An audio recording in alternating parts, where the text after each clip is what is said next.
दुनिया में कानून है और हमारा भारत तो खास करके संविधान से चलता है। और जैसा आपने बताया कि हमारे यहाँ हेट स्पीच पर भी अपना कानून है, ईश निंदा पर भी कानून है। तो जो कुछ भी कानूनी माध्यम से होना चाहिए और उसकी एक न्यायिक प्रक्रिया होती है। हम कौन होते हैं किसी को फरमान सुना देने वाले और कि आप इनका सर धड़ से और अगर कोई ऐसा फरमान करता है, अगर कोई ऐसा आदेश देता है, अगर कोई ऐसा कानून सुनाता भी है, अगर कोई न्यायपालिका भी सुनाती है, तो उसकी भी सुनवाई होती है। अंतर्राष्ट्रीय न्यायालय भी हमारे यहाँ बना हुआ है। लेकिन इस सब को छोड़ करके इस तरीके की बातें होती हैं।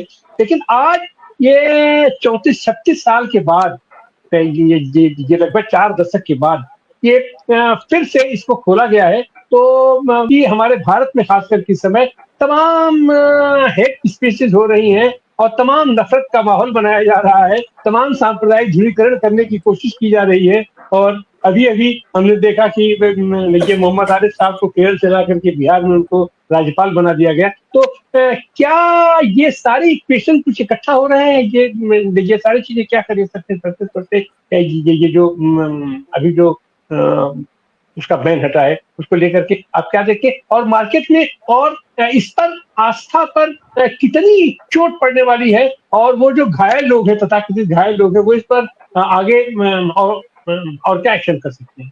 जाके पहले तो मुझे इसमें शामिल करने के लिए शुक्रिया। ये जो पूरा सिलसिला है, ये जो हम इनटॉलरेंस देख रहे हैं, ये असहिष्णुता का जो इनका बिहेवियर ये हम देख रहे हैं, ये कौन लोग हैं?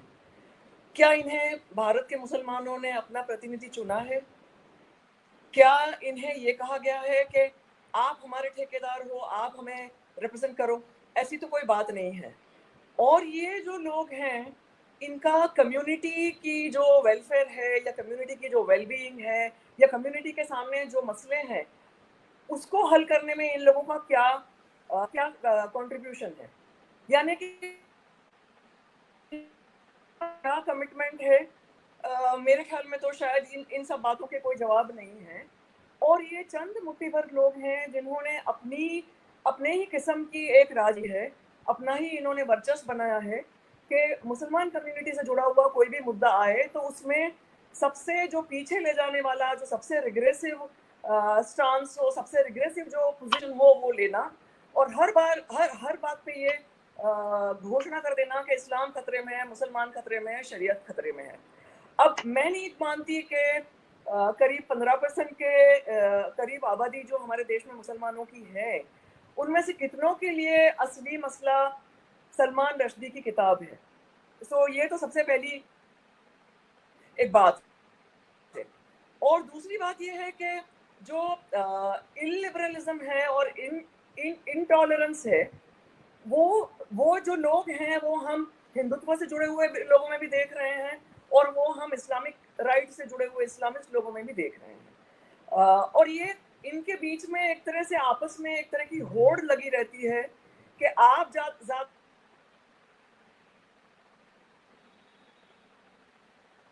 जो बहुत ही खतरनाक किस्म की ये पॉलिटिक्स है जो खेली जा रही है। अब जब ये खबर है अखबारों में पिछले कई सालों में कि जो आयतुल्लाह ने जो फतवा दिया था सलमान रुश्दी के खिलाफ, वो उसकी जो टाइम लिमिट होती है वो लैप्स हो चुकी है। और क्योंकि उन्होंने उसे रिन्यू नहीं किया, उन्होंने नए से फतवा नहीं दिया किसी भी रिलीजियस फिगर ने, तो ये फतवा चूंकि लैप्स हो गया। तो भाई, आपको किताब ना पसंद है, आप ना पढ़ें। आपको अगर किताब में जो बातें कही और जिन बातों से आपको आपत्ति है, उसके बारे में आप ये बातें कौम के खिलाफ जा रही हैं, और पढ़ने वाला खुद पढ़ेगा और अपनी राय बनाएगा। लेकिन बिना किताब पढ़े, बिना कुछ जाने, आपने तय कर लिया कि सलमान रश्दी की किताब है। एक वक्त वो बैन हुई थी क्योंकि हमारे देश में जिस तरह की पॉलिटिक्स चलती थी कि हमने माइनॉरिटी राइट्स, खासकर मुसलमान कम्युनिटी को कभी सोशियो इकोनॉमिक पॉलिटिकल राइट्स,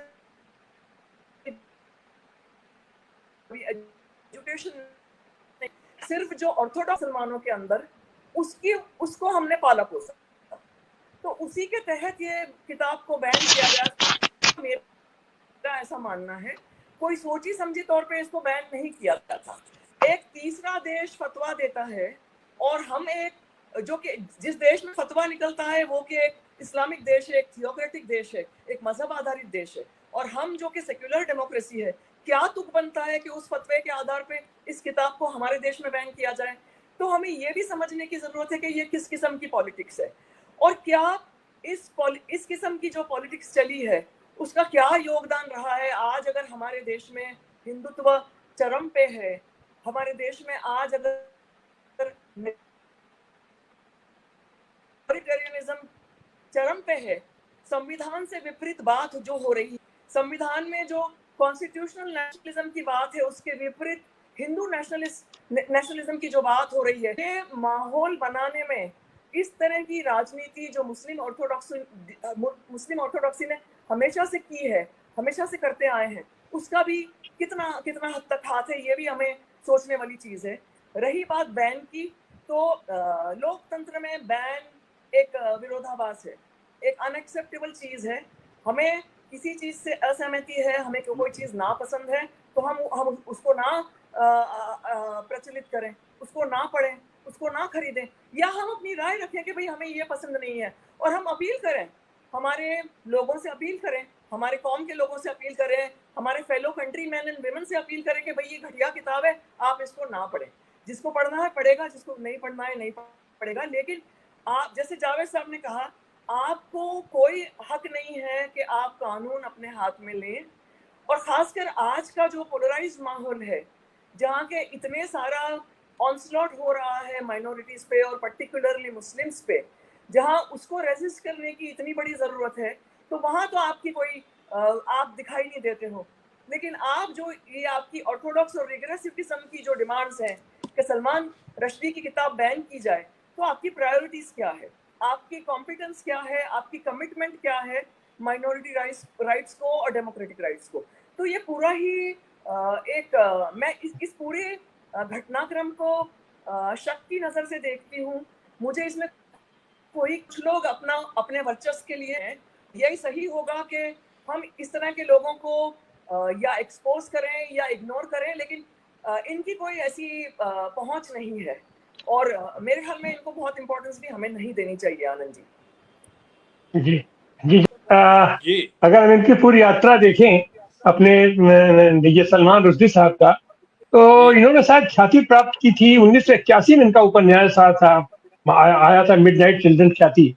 और जी फिर उसके बाद उनको बहुत ही ज्यादा पॉपुलर हुए इस शैक्षणिक वर्षस से।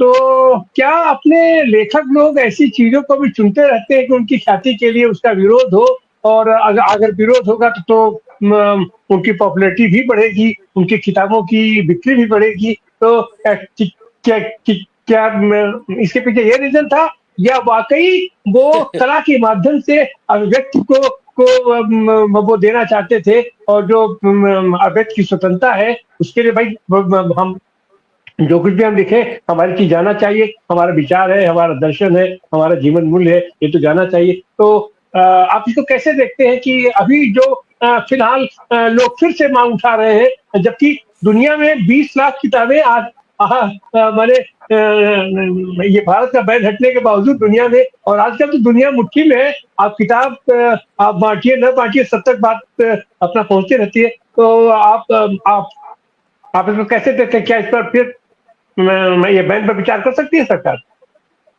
ये आप जो कुछ देर पहले फिल्म का हवाला दे रहे थे ना, कि कुछ फिल्म प्रोड्यूसर डायरेक्टर ये भी करते हैं कि अपनी फिल्म रिलीज होने के पहले चाहते हैं कि कोई कंट्रोवर्सी खड़ी हो, कोई मोर्चा निकले वगैरह, उसमें उनको फ्री पब्लिसिटी मिलती है। ठीक है ना। सलमान रुश्दी के मन में क्या था, उनका मोटिवेशन वो था कि नहीं मुझे पता नहीं, पर इतना जरूर है कि जो है तो उन्होंने वो किताब लिखी। अगर आयतुल्लाह खमैनी का फतवा ना आता तो मैं गारंटी के साथ कह सकता हूँ कि इतनी किताबें नहीं बिकती। और मेरा ये मानना है कि अगर ये इशू यहाँ पे बढ़ाया गया कुछ मुस्लिम संस्थाओं की तरफ से या धार्मिक नेताओं की तरफ से तो यहाँ पे वही होने वाला है। बजरंग दल और वीएचपी वाले जो है तो बल्क में किताबें खरीदेंगे, उनको पैसा की कोई कमी नहीं है, वो जो है तो सड़क में फ्री बांटेंगे, क्या करेंगे फिर आप? तो एक तो ये बात हुई।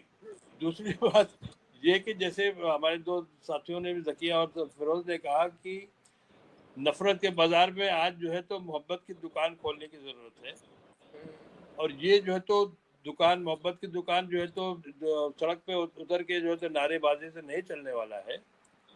हर व्यक्ति को ये हक है, मुझे भी हक है, आपको हक है, हर नागरिक को हक है। I have a right to be offended. आपने कुछ ऐसी बातें कही या कुछ लिखी जिससे मैं ऑफेंड हो सकता हूँ, मुझे वो हक है कि मैं ऑफेंड हो जाऊं, मगर मुझे कोई हक नहीं कि मैं आपको खामोश कर दूं, चाहे वो जो है तो इमाम खुमैनी के फतवे के जरिए हो और चाहे वो बुक बैन के जरिए हो। तो किताब को छपने दीजिए। अब आपको, हम सबको पता है कि जो है तो खासतौर से अंग्रेजी भाषा में सिलेबस की पुस्तकों को छोड़ के कोई किताब अगर 8-10 हज़ार जो है तो बिकी तो लगता है कि बहुत डन वेरी वेल। तो इनकी 8-10 हज़ार किताबें बिक जाने दीजिए। जो तो कितने, हम 140 करोड़ है ना, तो हाँ, तो वो किताबों में से किताब हो जाएगी कुछ दिनों में। जो है तो इशू हम बनाएंगे अगर उसका, तो उसका कुछ गलत नतीजा निकल सकता है। आवाज का तो सर इंटरनेशनल मार्केट है और तो दुनिया के पैमाने पर अपनी किताबें बिक रही हैं, लेकिन हम एक चीज और भी देखते हैं कि सरकार जिसका समर्थन करती है, अभी अभी आपने चर्चा की केरला स्टोरी हुआ या फिर कश्मीर फाइल हुआ, उसको तो सरकार टैक्स फ्री की सबकी, उसके बावजूद भी लोग उसको देखने नहीं गए अपने बॉक्स ऑफिस। और वही अपने अभी भी पठान फिल्म आई थी, उस पर इतना रोष हुआ, इतना हुआ खाली एक गाने को लेकर के, और वो कोई कहानी नहीं, उसमें कोई स्टोरी नहीं है, लेकिन वो बॉक्स ऑफिस पर हिट और सुपर हिट हो जा रही है। तो ऐसी हालत में सटनिक वर्सेस को क्या वाकई ये इतनी पॉपुलर आज की तारीख में ये हो जाएगी, और ये जो लोग उसको खरीद के वाकई लोग उसको ये पढ़ते भी हैं कि ये खाली किताबी उसको उसे खरीद बिक्री पर राजनीति जाकेगी। नहीं, अंत में मैं ये आपको दर्शकों को याद दिलाते चलूं कि हमारे देश में आज की तारीख में गूगल सर्च पे अगर आप जाइए तो दिखता है कि 57 किताबें, 57 किताबें जो बैन है, उसमें तस्लीमा नसरीन की लज्जा भी है जी, उसमें नायपॉल की भी एक किताब है उसमें। तो ये बैन का जो सिलसिला है वो जो है तो ये हमारे संविधान में ये प्रोविजन है कि रीजनेबल रिस्ट्रिक्शन की, मगर सरकार का जो रीजनेबल रिस्ट्रिक्शन का डेफिनेशन या इंटरप्रिटेशन होता है कुछ और होता है, हम जैसे लोगों का डेफिनेशन कुछ और होता है। खैर, तो अभी फिलहाल तो ये किताब अपनी खान मार्केट के बहरीन पुस्तकालय में ये दुकान में 2000 रुपए के मूल्य पर उपलब्ध है, और वहाँ भीड़ लगी हुई है। जी जी, उसका 2000 दाम है उस पुस्तक का। और जो भी साथी खरीदना चाहे, पेपर बैग में 2000। जी जी जी जी, अब जो भी है उसका दाम, उसका 2000 है, उस पर उपलब्ध है, और बहुत सीमित मात्रा में ही अभी जो ये लोग तो यही कहते हैं बहुत सीमित मात्रा में है, आप जल्दी से आप खरीद लीजिए, नहीं तो बाजार से गायब हो जाएगी। और ये तो बिजनेस मार्केटिंग, अपनी मार्केटिंग का रूल है। तो आज हम लोगों ने देखा कि सट्टिक वर्सेस को लेकर के, या जिस तरीके से लज्जा ये को भी अपना लेकर के तस्नीमा नसीम के ऊपर भी जिस तरीके का हमला हो रहा था, फतवा जारी है, ये निहायत गलत चीज है। साहित्य है, कला है, इसको हमें प्रतिबंधित नहीं करना चाहिए। हाँ, उससे हमारे वैचारिक विरोध हो सकते हैं, वैचारिक मतभेद हो सकते हैं, लेकिन ऐसा साहित्य भी, ऐसी पुस्तक भी, ऐसी भी वो कला प्रदर्शन से बचना चाहिए जो हमारी आस्थाओं पर चोट करता हो और हमें हमारे बीच नफरत का उसको संचार करता हो। ऐसी हालत में सर आज